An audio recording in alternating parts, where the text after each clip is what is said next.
तो दोस्तों प्रणाम पहलाक। तो कैसे हो आप सब लोग। आशा उम्मीद करती हूँ कि सब बढ़िया होंगे और मैं भी एकदम बढ़िया हूँ। तो नए दिन के साथ नई व्लॉगिंग की शुरुआत करते हुए मैं कविता बिस्ट एक बार फिर से आप सबका स्वागत करती हूँ अपने यूट्यूब चैनल कभी व्लॉग में। तो अपने आज के व्लॉगिंग की शुरुआत नई लोकेशन के साथ और नए लोगों के साथ, नई वादियों के साथ कर रही हूँ और ये है खूबसूरत सा गाँव रैन। तो आज के व्लॉगिंग की शुरुआत भी मैं रैन गाँव से कर रही हूँ और मैं कल आई हुई थी जैसे कि बताया था पहले व्लॉग में अपनी दीदी को छोड़ने के लिए ससुराल। तो यहाँ पे दीदी और मैं फेंकने जा रहे हैं गोबर। तो यहाँ पे आगे से मैंने दीदी को लगाया हुआ है, एक चक्कर हमने फेंक दिया है और ये हम ले जा रहे हैं दूसरा चक्कर। तो यहाँ पे आगे से दीदी को रास्ता बताने के लिए भेजा है मैंने और मैं पीछे से जा रही हूँ। नया नया इंसान भटक जाएगा वरना। तो यहाँ पे इन गांव के इधर साइड को बंजर खेत हैं, ये सामने गांव है और इधर साइड को ये बंजर खेत हैं और ठीक इधर पल्ली साइड को गांव के उधर साइड को गेहूं बोए हुए हैं लोगों ने खेतों में। तो यहाँ पे हम पहुँच गए हैं खेत में और दीदी यहाँ पे गोबर की ढेरी ठीक करेगी और सोल्टे खाली कर रही है। और इधर सामने ऊपर जो है मकान दिख रहे हैं वहाँ पे स्टेशन है गाड़ियों का और इधर से रोड है। तो यहाँ पे खेतों के जस्ट नीचे साइड यानी कि जहाँ रैन गांव वालों के खेत ख़त्म होते हैं नीचे नदी किनारे, तो सारे लोग मतलब नदी तक जाया करते हैं लकड़ी सुत्तर घास के लिए।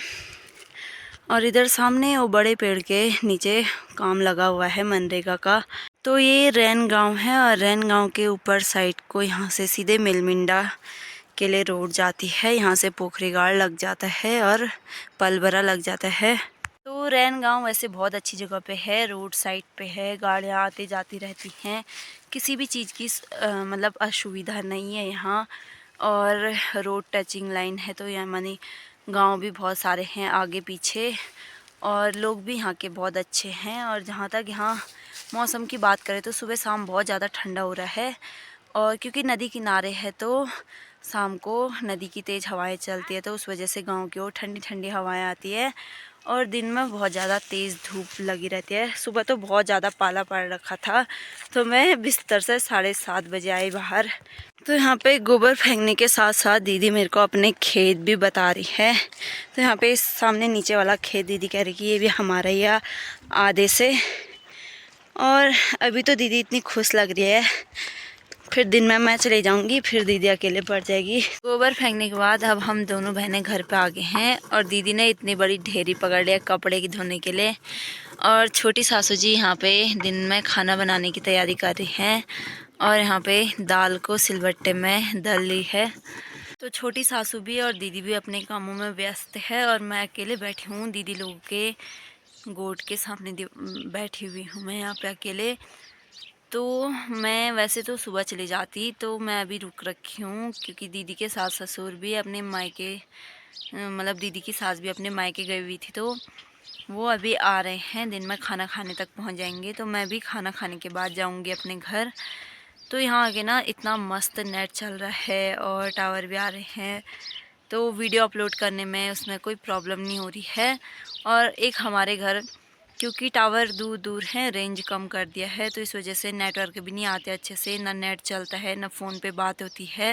रैन गांव में इतनी मस्त सुविधा है। ये सामने जो ब्लू कलर का मकान दिख रहा है ये है मेरी दीदी लोगों का लेंटर वाला मकान।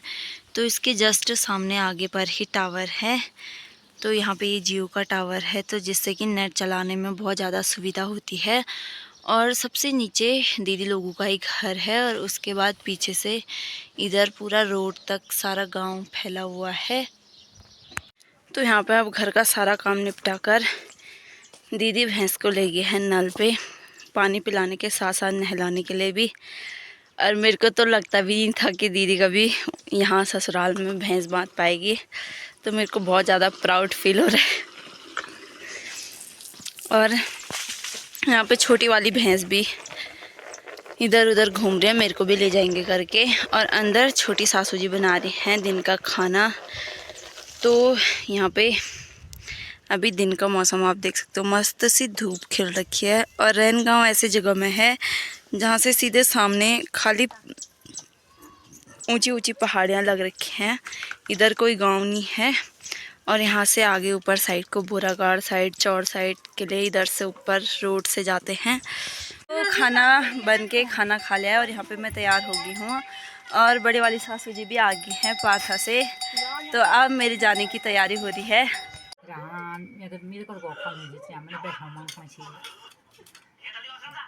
तो वो नमस्ते आज ये हैं सब पिठाई के लगनी दो चलो ये कोई आराम से बोला यहाँ हाँ। ये भी तुम्हें लगा दिया पे। तो घर से विदा होने के बाद अभी दीदी आ रही है मेरे को रोड में छोड़ने तक। ये आज लग रहा है ये वापस मेरे साथ आने को तैयार हो रखे फिर से।